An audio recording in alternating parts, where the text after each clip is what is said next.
Jurgen, good afternoon. A big game tomorrow night. They're all big games at the moment, aren't they? But a victory takes you within 3 points of Manchester City. There was a lot of excitement, wasn't there, on Saturday night? Not just following your win over Norwich, but come the final whistle at Manchester City when Tottenham had won. A lot of Liverpool supporters were getting very excited, saying the title race is back on, win every game and we win the league. I just wondered how you feel. How did you feel at 7:30 on Saturday night? And it's the truth, I was on the way home when it was 2-1 Tottenham. Then I arrived at home and didn't follow it anymore because I was sure they equalized anyway. Then we went out and the driver was very excited and told me that it was 2-2 and then 3-2. And when I said 3-2, I thought, okay, City won 3-2, and I said, no, Tottenham won 3-2. And oh, that was my reaction. So because we have for us nothing changed really. We have to win. You're right. We have to win all our games, which is assuming Manchester City win all theirs. Yeah, but I think you can expect that, or we expect that. Traditionally, historically, it happens more often than not that they win pretty much all their games. But okay, we play them once. That's the one game we want to win, definitely as well. So yeah. Of course, if it would be 12 points, 15 points, whatever, it would be a completely different situation. But for the game now, it doesn't change too much, or nothing changed actually. And that's why we have to be 100% focused on just this one game, because we cannot win the game and the league and everything in one game. We just can have to try to make sure we win a very difficult Premier League game, because Leeds United, obviously, you saw all the faces of Leeds United, I would say, on... When was it? When? Sunday. Oh, right. We have now Tuesday. So on Sunday with very brave and very exciting offensively, and go with everything they have, and then defensively, yes, if you you can cause them problems, but it's difficult as well because of the man marking all over the pitch system. It makes it really tricky. If you're not really in the game, then they will eat you. Just like that, and that's why it makes it's so important that we are ready for the next very intense game. I think Leeds is pretty much leading in 3 of the decisive running stats in the Premier League, not all over, but then high-speed running, high intense runs, and all these kind of things. It's Leeds, and you have to be ready for these kind of runs all the time. And they never give up on top of that, so whichever they have really spectacular results, high scores and all these kind of things, both directions, and yeah, we really have to make sure that we are 100% spot on. You were in a good position on Saturday to be able to make 7 changes for that Norwich game. How hard is it for you not to be thinking of what lies ahead in terms of team selection, given your next 3 games are in 3 different competitions? Will tomorrow's lineup give us a pointer towards Sunday?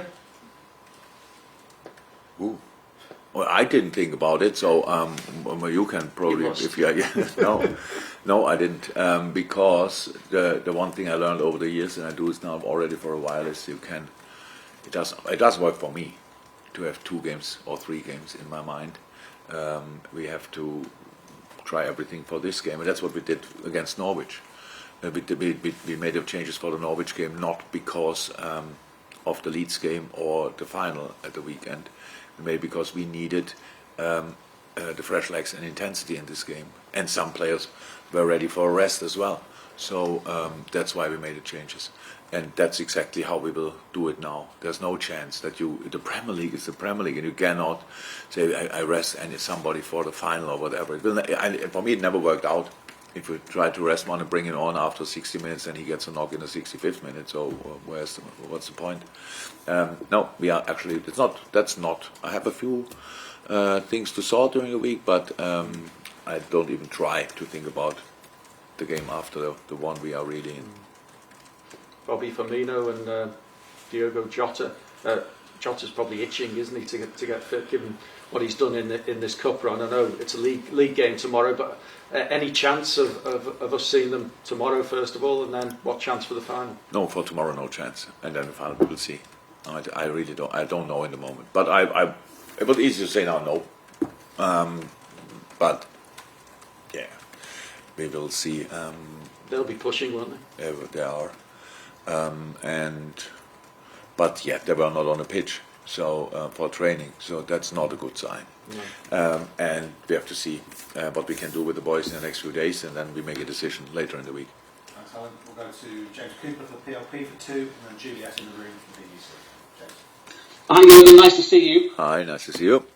I think the fans believe they're in a title race. I think us in the media believe there's a title race with 2 teams. How do you feel you're now back into a proper title race?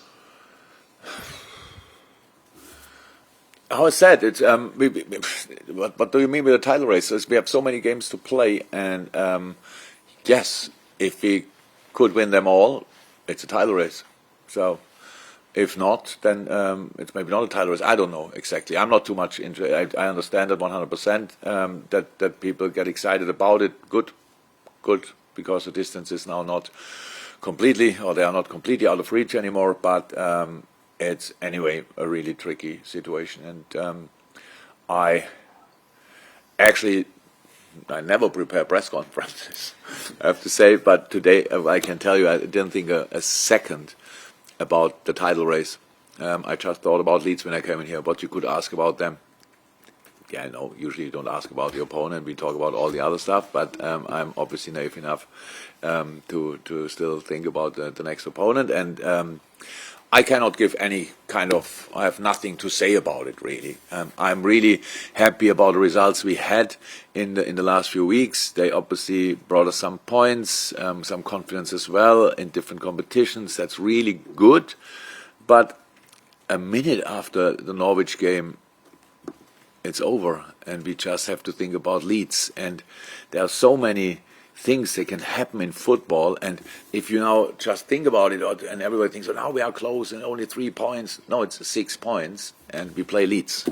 So I'm just not made for it. I cannot count points on our account before we played the game. If other people do that, that's okay, because they are not directly involved, but we have to be ready for an incredibly intense game and a big fight against Leeds United. They fight for staying in the league, and if you can say one thing about this team, they really, really, really never give up, and that's what we have to make sure that it will not help tomorrow night, but between now and then, sort of work to do. But let me be polite then and ask you about Leeds United, because I think their first game back in the Premier League was at Anfield, and an amazing game, the 4-3. Did you expect that kind of level from them again? Bearing in mind what we talk about, their intensity and not giving up. Not exactly the level, because they miss a few very decisive players for them. It's Patrick Bamford, it's obviously Phillips and Cooper. That's pretty much the spine, and we know, or I know what I'm talking about, how much this can hurt you as a team if you lose these kind of very decisive players. And I think in their best periods, all these boys could play pretty much through all the games. But I expect exactly the same attitude, and it's actually the result we had that night is pretty much how Leeds is. They play all in, and we won that night. But that's now not that's not the case because we are Liverpool and them are Leeds. It's just because we scored one more goal that night, and that's what we have to be ready for. They really, how's that? If you watch them, you know it. It's like this. They had a difficult spell around December, in this late December, I think, when they got a few knocks, but that's over. And since then, the results got much tighter again. And the Aston Villa game, for example, was again a really spectacular one. Villa thought they might be through, and then they were not, because Leeds came back. United played a really good first half, 2-0 up, and then you come out and if you went for a drink in half-time, then you probably missed the 2 goals of Leeds. And yes, United could turn around again, but it's a really tricky one. And I know that, and I have no problem with it. I hope that we, as a unit again, together with our supporters, will be really difficult to beat. that's what we have to do. If we are difficult to beat or difficult to play against, then we have a good chance to win the game. But that's first and foremost the job to do for all of us, that we are really on it and give our absolute everything, because it will not be decided because a little bit football here or there. If we are not ready for a fight, we will suffer. Thank you, James. Good to see you again. Juliet, for one in the room, and then Chris from Merseyside, or BBC Merseyside, I should say, on the Zoom. Jurgen, in a way then, you referenced just then the performances of Leeds against Aston Villa and Manchester United. Has this game fallen nicely, the rearranged game, because the squad, the availability that you have now, you're in a good place, the momentum that you've got as well, and coming out of winter, does that make any difference to when it was supposed to be played on that Boxing Day? No, I think we were all right on Boxing Day. We had our COVID crisis came a bit later, if I'm 100% right. I don't know it exactly anymore, but it was that I can remember that I didn't think, thank God we don't have to play it. I said again that it was not our problem. Was not the 26th to play it, or not at all. I'm not sure. I would like to have Bobby and Diogo available. So that will not happen for tomorrow night. So it is like it is. We never. Honestly, you don't really think about fixtures, and when they come up, you just get at one point to get an information and you prepare for it, and that's the same here. Jules, Chris from Merseyside, and I think that's it for the Open. Oh, Chicken here, would you have one? Chris. Hi, Jurgen. Hi. Luis Diaz's goal, it came at the end of a 34-pass move. Just how satisfying is that as a manager to see such patient possession end up in a decisive pass and a great finish on the end of it?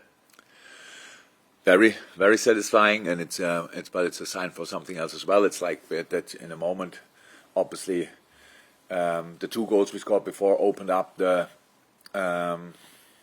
game for us. Obvious knock for Norwich, proper boost for us, and these moments are really rare because you have to work so hard to get any advantage in a football game. But if you have it, then we are obviously able to do some really nice stuff. So it is, with all the 33 passes before, I loved each of them. The last one of Hendo was pretty special. But what you saw then, how the formation of the opponent, who looked over all the other time during the game, really well organized. But in that moment, obviously, with all respect, they were a little bit all over the park, because we just, there was no last line, nothing, and a big gap in the center, which Luis used. And it was because of the movements of all other players. That's how football can look. Unfortunately, doesn't look that often, because, the quality of opponents. And Norwich made this mistake exactly once in the game. We used it then. In all other situations, they defended us much better. Okay, thanks, Chris. Neil, did you want one? And then this is the final one in the Open, and we'll go to a brief breakout. Yeah. I saw Joe Gomez speaking after the game on Saturday, and he said he waited a long time to start the Premier League game. I think he said the challenge for him has been to be the best version of himself every day while he's waiting. How much is that an example to maybe other players in the squad who are in a similar position, having to be patient and wait for their chance? It's a very good example, but a very special story as well. Because with the quality of Joe, it's really difficult. If I were Joe Gomez, I would be really difficult to deal with the situation, because the quality he has, because of the player he is, and everybody likes, if not lost, Joey. And then with a really difficult injury and a few things afterwards, and then getting COVID in a completely wrong moment when we have an FA Cup game and these kind of things. So it made it difficult for him to get rhythm. And I'm really happy about the performance. I think it was